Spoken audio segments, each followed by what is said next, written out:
السلام علیکم ناظرین۔ پیارے ناظرین، حضرت ایوب علیہ السلام جنہیں اللہ نے بے شمار نعمتوں سے نوازا تھا، لیکن جب آپ پر مصیبتوں کے پہاڑ ٹوٹے تو آپ نے کیا کیا؟ آپ کو ایسی کون سی بیماری ہو گئی تھی کہ لوگ آپ سے دور بھاگنے لگے؟ 18 سالوں تک ایک بیماری میں مبتلا رہ کر بھی اپنی زبان سے اف تک بھی نہ کہنے والے ایک عظیم اور صابر نبی کی داستان۔ ناظرین، حضرت ایوب علیہ السلام کی پیدائش عرب کے شمال میں بصرہ نامی بستی میں ہوئی۔ حضرت ایوب علیہ السلام کے والد کا نام انوش تھا۔ آپ کے والد حضرت اسحاق علیہ السلام کے نسل سے تعلق رکھتے تھے، جبکہ آپ کی والدہ حضرت لوط علیہ السلام کی بیٹی تھی۔ محققین نے لکھا ہے کہ حضرت ایوب کا زمانہ حضرت یعقوب اور حضرت موسیٰ علیہ السلام کے درمیان کا زمانہ تھا، یعنی تقریباً 1300 اور 1500 قبل مسیح کے درمیان۔ اللہ نے حضرت ایوب علیہ السلام کو منصب نبوت پر فائز کیا اور آپ اپنے قبیلے کے سردار بھی تھے۔ حضرت ایوب علیہ السلام کو اللہ نے بے شمار مال و دولت سے نوازا تھا۔ آپ کے مال و مویشیوں کی تعداد ہزاروں میں تھی اور خدمتگار، نوکر چاکر، سینکڑوں میں بے شمار باغات اور کھیت کھلیان آپ کی ملکیت تھی۔ حضرت ایوب علیہ السلام نہایت ہی دریا دلی اور سخی انسان تھے۔ غریبوں کی مدد، فقیروں اور مسکین کی مدد، بے کسوں کی دستگیری، بیواؤں اور یتیموں کی ذمہ داری، مظلوموں کی فریاد سننا اور عام لنگر کھلانا آپ کا سب سے پسندیدہ عمل تھا۔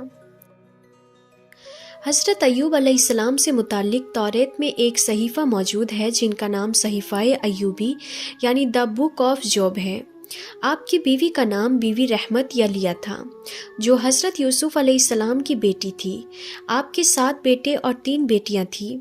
حضرت ایوب علیہ السلام لوگوں کو دین ابراہیمی کی تعلیم دیتے اور انہیں شرک، بت پرستی اور برے اعمال سے بچنے کی تلقین کیا کرتے اور آخرت پر ایمان لانے کی دعوت دیا کرتے تھے۔ آپ ہر وقت اللہ کی عبادت اور شکر گزاری میں مشغول رہتے کہ اللہ نے انہیں اتنی ساری نعمتوں سے نوازا ہے۔ روایت ہے کہ ایک روز فرشتے حضرت ایوب علیہ السلام کی اطاعت گزاری، عجیزی اور فرما برداری کی تعریف کر رہے تھے۔ اس پر ابلیس نے دعوے سے کہا کہ اللہ نے ایوب پر انعام و اکرام کی بارش کی ہے، اسی وجہ سے وہ نیک اور شکر گزار ہے۔ اگر اللہ اس پر مصیبت نازل کر دے تو وہ شکر ادا نہیں کرے گا۔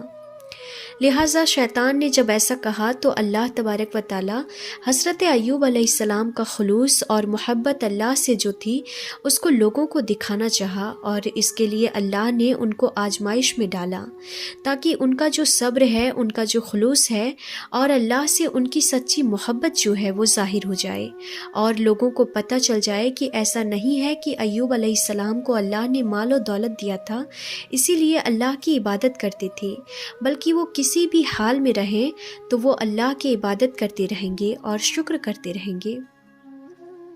تو ناظرین، کچھ دنوں بعد حضرت ایوب علیہ السلام پر مشکلات اور دشواریوں کے پہاڑ ٹوٹ پڑے۔ غلہ کے گوداموں میں اچانک آگ لگ گئی اور آپ کا سارا مال جل کر راکھ ہو گیا۔ اس پر حضرت ایوب علیہ السلام نے صبر کیا اور اللہ کی رضا میں راضی رہے۔ پھر کچھ دن گزرے کہ ڈاکوؤں نے آپ کے غلاموں اور نوکروں کو مار کر آپ کا سارا مال و مویشی لوٹ لیا۔ اب حضرت ایوب علیہ السلام کی کل جمع پونجی برباد ہو چکی تھی، لیکن آپ نے صبر کا دامن تھامے رکھا اور اللہ کے حضور کسی بات کی کوئی شکوہ نہ کی۔ پھر ایک دن جب آپ کی اولادیں ایک مکان میں بیٹھے کھانا کھا رہے تھے کہ اچانک مکان کی چھت گر گئی اور وہ سب اسی جگہ فوت ہو گئے۔ حضرت ایوب علیہ السلام کے پاس نہ مال تھا، نہ مویشی، نہ گھر اور نہ ہی اولادیں۔ خوشحالی کی ایک علامت بھی باقی نہ رہی۔ ایسے واقعات دیکھ کے لوگ حواس کھو بیٹھے، لیکن حضرت ایوب علیہ السلام کی روشن پیشانی پر ایک شکن تک نہ آئی۔ حضرت ایوب علیہ السلام کے گھر کے باہر آپ کے پیروکاروں اور قوم کے لوگوں کا ہجوم اکٹھا ہو گیا اور سب حضرت ایوب علیہ السلام کے اس ہستہ حالی اور دشواری پر گریہ زاری کرنے لگے۔ حضرت ایوب علیہ السلام نے اس وقت فرمایا کہ میں اپنی ماں کے پیٹ سے خالی ہاتھ آیا تھا اور خالی ہاتھ ہی دنیا سے جاؤں گا۔ یا اللہ، آپ نے مجھے یہ سب کچھ دیا تھا اور آپ نے ہی اپنی امانت واپس لے لی۔ حضرت ایوب علیہ السلام کا سب کچھ ختم ہو چکا تھا، لیکن ابھی بھی مزید سخت آزمائش سے گزرنا باقی تھا۔ کچھ دن بعد حضرت ایوب علیہ السلام نے اپنے بدن میں کھجلاہٹ محسوس کی۔ آہستہ آہستہ یہ کھجلاہٹ ایک بیماری میں تبدیل ہو گئی۔ آپ کے پیروں کے تلوے سے لے کر سر کی کھال تک سارے جسم پر تکلیف دہ اور بڑے بڑے پھوڑے نکل آئے، جن میں ٹیسیں اٹھتی تھی تو آپ درد سے بے چین ہو جاتے تھے۔ آپ راکھ پر بیٹھے رہتے اور راکھ جسم پر ڈالتے رہتے تھے۔ اس بیماری اور پھوڑے کو دیکھ کر حضرت ایوب علیہ السلام کے عزیزوں اور رشتہ داروں نے آپ سے قطع تعلق کر لیا۔ لوگ آپ سے الگ ہو گئے اور آپ کے پاس آنا جانا بند کر دیا۔ اس مشکل وقت میں صرف آپ کی اہلیہ آپ کے ساتھ رہیں۔ آپ کی جوزائے محترمہ نے بیمار شوہر کی خدمت گزاری میں کوئی کسر نہ چھوڑی، محنت مزدوری کر کے خرچے پوری کرتی رہی اور حضرت ایوب علیہ السلام کی خوب خدمت کی، لیکن بیماری دن بدن بڑھتا چلا گیا۔ اسی دوران ایک دن شیطان ایک حکیم کی شکل میں حضرت ایوب علیہ السلام کی بیوی سے ملا۔ انہوں نے اسے حکیم سمجھ کر علاج کی درخواست کی تو شیطان نے کہا کہ میں ان کا علاج کر دوں گا، لیکن اس شرط پر کہ اگر ان کو شفا ہو جائے تو یوں کہہ دے کہ تو نے شفا دی ہے، میں اور کچھ نذرانہ نہیں چاہتا۔ حضرت ایوب علیہ السلام کی بیوی نے آپ کو اس حکیم کے متعلق بتایا تو حضرت ایوب علیہ السلام نے فرمایا کہ وہ تو شیطان تھا، میں عہد کرتا ہوں کہ اگر اللہ مجھ کو شفا دے دے تو میں تم کو 100 پنچیاں ماروں گا، کیونکہ تو اس کی باتوں میں آ گئی۔ حضرت ایوب علیہ السلام کو بہت رنج ہوا کہ میری بیماری کی وجہ سے شیطان کا یہاں تک حوصلہ بڑھ گیا ہے کہ اس نے میری ہی بیوی سے ایسے کفریہ کلمات کہلوانا چاہا جو کفر و شرک کے الفاظ ہیں۔ اس طرح وقت گزرتا رہا، آپ کی تکلیف بڑھتی چلی گئی، جسم کا کوئی بھی حصہ پھوڑوں سے محفوظ نہ رہا۔ پھر حضرت ایوب علیہ السلام شہر کے ویران کونے میں جا بسے۔ اس مشکل وقت میں بھی آپ ہر وقت اللہ کی عبادت اور شکر ادا کرتے رہے اور ہر وقت زبان پر اللہ کا نام ہوتا۔ اب تکلیف اتنی زیادہ بڑھ گئی کہ آپ کا گوشت جسم سے جھڑ چکا تھا اور صرف ہڈیاں اور پٹے رہ گئے تھے۔ ایک دن آپ کی بیوی نے کہا اگر آپ اللہ سے دعا کریں تو اللہ اس بیماری سے آپ کو ضرور نجات دے گا۔ آپ علیہ السلام نے جواب دیا کہ اللہ نے 70 سال تک مجھے صحیح سلامت رکھا، اب کم سے کم 70 سال تک تو میں صبر کر لوں۔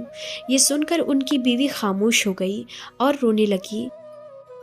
ناظرین، ایک دن کا واقعہ ہے کہ حضرت ایوب علیہ السلام کے بھائی ان سے ملنے آئے اور دور کھڑے رہ کر کہا کہ اگر آپ کے اندر کوئی بھلائی ہوتی تو اس طرح بیماریوں میں مبتلا نہ ہوتے، جس پر حضرت ایوب علیہ السلام بہت غمزدہ ہوئے۔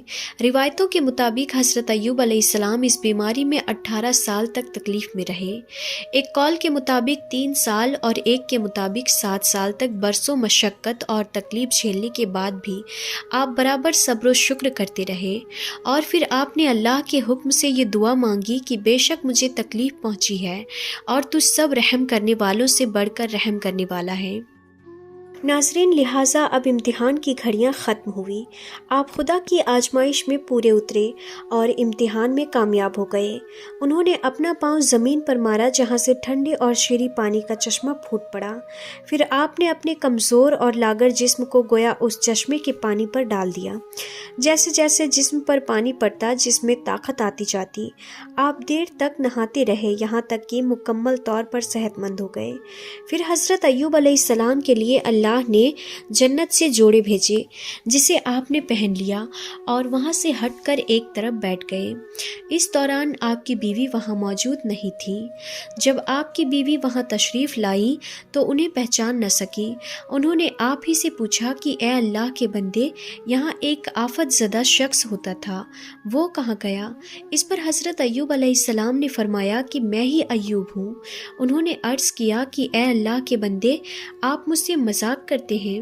تو حضرت ایوب علیہ السلام نے کہا میں ہی ایوب ہوں، اللہ نے مجھے میرا جسم لوٹا دیا ہے۔ اللہ کے کرم سے اس پانی کی برکت سے حضرت ایوب علیہ السلام اور ان کی جوزا دونوں صحت مند ہو کر پھر سے جوان ہو گئے۔ آپ اپنی بستی میں واپس لوٹ آئے۔ اللہ نے دوبارہ آپ کو مال، مویشی، اولادیں اور اسباب و سامان پہلے سے بھی مزید بڑھ کر عطا فرمائے۔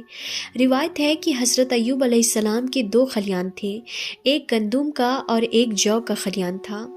اللہ نے 2 بادل بھیجے، ایک بادل گندم کے خلیان پر اس قدر برسا کہ سونے سے بھر دیا، اور دوسرے بادل نے ایک خلیان کو چاندی سے بھر دیا۔